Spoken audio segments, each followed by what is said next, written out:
It's 11:42 p.m. on a Tuesday. You're staring at a recurring transfer confirmation on your phone, $100. It's the 240th time you've hit that button.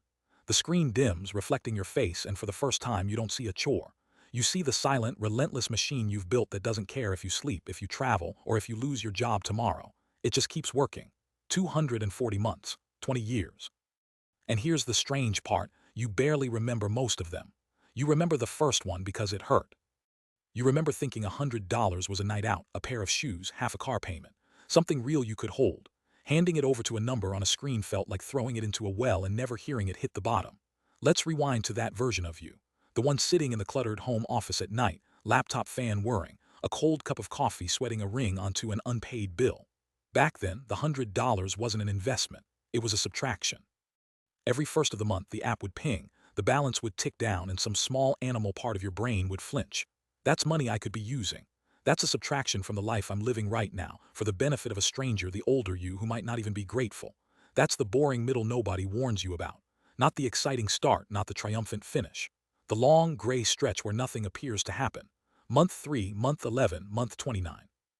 The balance creeps up so slowly, it feels like watching grass grow. You'd log in, see a number that felt almost insulting for the discipline it cost you, and feel that whisper. What's the point? $100 against the size of a real life, rent going up, a car that needs tires, friends flying somewhere you can't afford. It feels like bailing out the ocean with a teaspoon. And this is exactly where most people quit. Not at the beginning. The beginning is easy. Everybody's motivated at the beginning. People quit right here, in the fog of the middle, because the feedback is too quiet to feel like a reward. The math is working, but the math is invisible. Your senses are screaming that you're losing while a spreadsheet somewhere insists you're winning, and your senses are louder. So you had to change the question. You stopped asking how much money is in there. Because that question in the early years only ever produced disappointment. Instead, you started asking a different one. Did I hit the button this month? Yes or no? Not how much did it grow, not is it enough, just did I stay the person who does this? That shift sounds small. It isn't, it's everything. Because the balance was out of your control.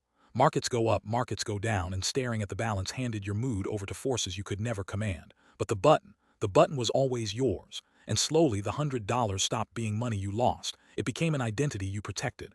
You weren't a person hoping to invest someday. You were a person who invests, present tense, every month. The receipt was proof of who you decided to be. That reframe is what carried you through the desert, month 40, month 60. You stopped opening the app to check the number and started letting it run on its own, quiet in the background of your life like a pilot light you never see but always trust. The anxious close-ups of your life, the flinch, the second-guessing, widened out into something calmer. You'd forget it was even happening. Vacations came and went. A job ended, another began. There were months your rent was tight and you almost paused it. And you didn't, because pausing meant breaking the one promise that was entirely your own. And then, somewhere out in those middle years, something happened that you didn't even notice at first. It was subtle. You logged in one afternoon, not anxious anymore, just curious, and you saw the statement break down where the growth came from.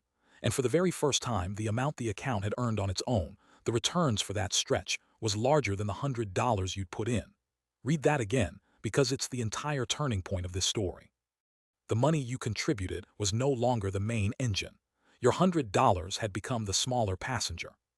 The bigger force pushing everything upward was the money that was already in there working. Your past contributions had hired themselves out. They were earning their own income, and that income was earning income too. That's the moment the machine woke up.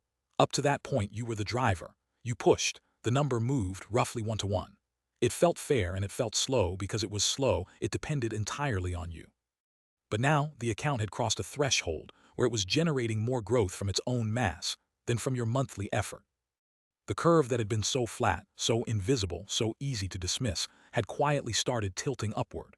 And once it tilts, it doesn't tilt back. It steepens. This is compounding, and everyone's heard the word, and almost nobody feels it, because it hides in the boring middle and only reveals itself once you've survived long enough to see it. The early years feel flat because they are flat. There isn't enough in the pot for the growth to matter. But every dollar you added and left alone became a tiny worker. And those workers recruited more workers. And past a certain point, the workforce is so large that your monthly 100 is just a new hire showing up to an operation that's already running full tilt without you. So look at what those 240 buttons actually built. Consistent $100 monthly investments, at a reasonable long-run annual return in the range of 7 to 10% over 20 years, lands somewhere in the neighborhood of $50,000 to $75,000. Now sit with the arithmetic of that. You personally contributed $100 times 240 months, $24,000 total. That's it. That's every flinch, every skipped shoe purchase, every month you almost quit and didn't. 24,000 out of your own pocket. The rest, the difference between that 24,000 and the final figure, you didn't earn with a single additional hour of work. It wasn't a bonus. It wasn't luck. It wasn't a windfall that fell from the sky on a lucky Tuesday. It was the inevitable output of a simple, automated system that you protected long enough to let it grow up. The machine earned it while you were sleeping, traveling, changing jobs, living your entire life. And this is the real difference between the person who started and the person who watched from the sidelines. It was never about the $100. The sideline person could always find $100. That was never the true barrier. The barrier was believing the boring middle was pointless. The person who watched saw the flat early curve, decided it was too small to matter, and was right for the first few years and catastrophically wrong for the rest. The person who started simply stayed. They protected the button through the fog, past the flinch, past the whisper, until the machine got big enough to take over. So here you are. It's 11:42 p.m. The screen is dim and you finally understand what you're looking at. Not a chore, not a subtraction.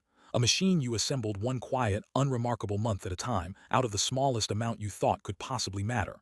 It doesn't care if you're tired. It doesn't care if the market panics. It doesn't care if you feel like it's working or not. It just keeps working. And the only thing it ever asked of you, the only thing it will ever ask, is that you don't reach in and switch it off. You built the engine. Now let it run.